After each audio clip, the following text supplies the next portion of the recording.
friends, good morning. Today we are going to discuss keys.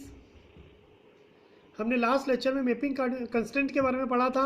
आज हम keys के बारे में डिस्कस करेंगे.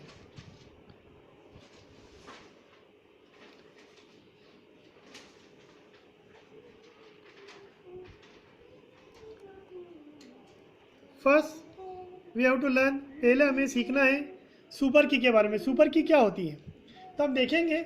सुपर की कॉम्बिनेशन होती है पॉसिबल एट्रीब्यूट का. सुपर की कॉम्बिनेशन होती है पॉसिबल एट्रीब्यूट का जो यूनिकली आइडेंटिफाई करती है रो को, जिसको हम टपल कहते हैं, इन ए टेबल.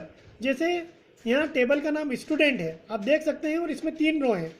अगर यूनिकली हमें रो को या टपल को आइडेंटिफाई करना है तो जो एट्रीब्यूट के पॉसिबल कॉम्बिनेशन बनाते हैं और वो सुपर की बनाती है, उसके थ्रू हम टपल को आइडेंटिफाई करते हैं. एक चीज़ हमें यहाँ देखने की है कि यहाँ पर 3 एट्रीब्यूट है, रोल नंबर, नेम और रजिस्ट्रेशन नंबर. इसके हमने 6 कॉम्बिनेशन बनाए हैं. कितने कॉम्बिनेशन बनाए हैं? 6. इन 6 कॉम्बिनेशन को अगर हम देखें तो इनमें से 2 कॉम्बिनेशन, तो पहला और दूसरा तो कैंडिडेट की है, लेकिन जो हमारे नेक्स्ट 4 कॉम्बिनेशन है वो कैंडिडेट की नहीं है. वो कैंडिडेट की नहीं है. तो मैं एक चीज बताना चाहता हूं कि हर कैंडिडेट की जरूरी नहीं है कि वो प्राइमरी की हो.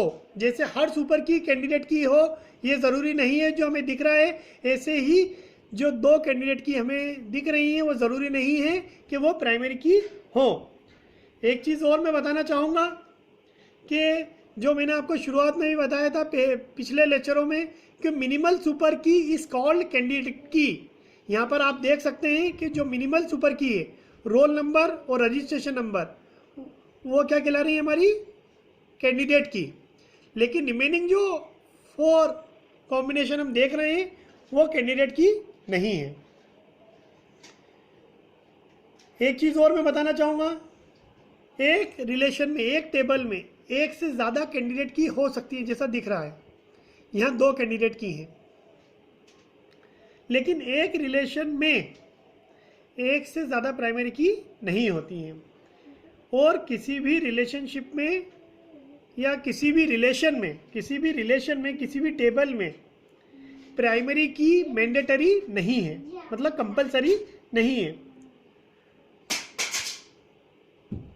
बिना कैंडिडेट की के हमारा रिलेशन पॉसिबल नहीं है.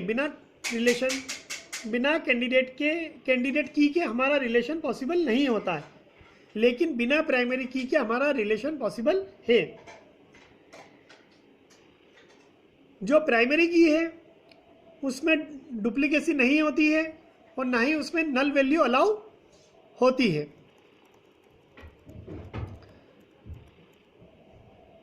जो प्राइमरी की होती है वो यूनिकली आइडेंटिफाई करती है रो को, रिकॉर्ड को. अब आप देख सकते हैं कि मैंने पहले भी कहा था कि हर कैंडिडेट की प्राइमरी की हो ये ज़रूरी नहीं है. अब यहाँ आप 2 कैंडिडेट की देख रहे हैं, लेकिन ये डिपेंड करता है रिक्वायरमेंट के ऊपर, जो कि डाटाबेस एडमिनिस्ट्रेटर डिसाइड करता है कि हम कौन सी की को प्राइमरी की बनाएं. जैसे हमने रोल नंबर और रजिस्ट्रेशन में से यहाँ रोल नंबर को प्राइमरी की बनाया है.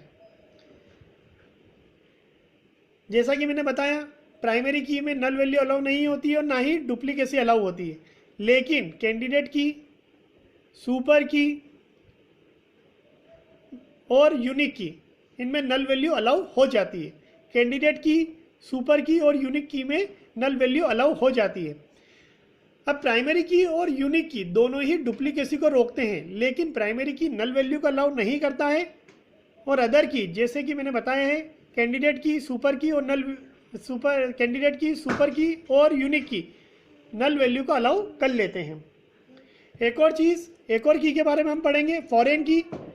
फॉरेन की 2 टेबल के बीच में कनेक्शन बताती है, 2 टेबल के बीच में रिलेशनशिप एस्टेब्लिश करती है.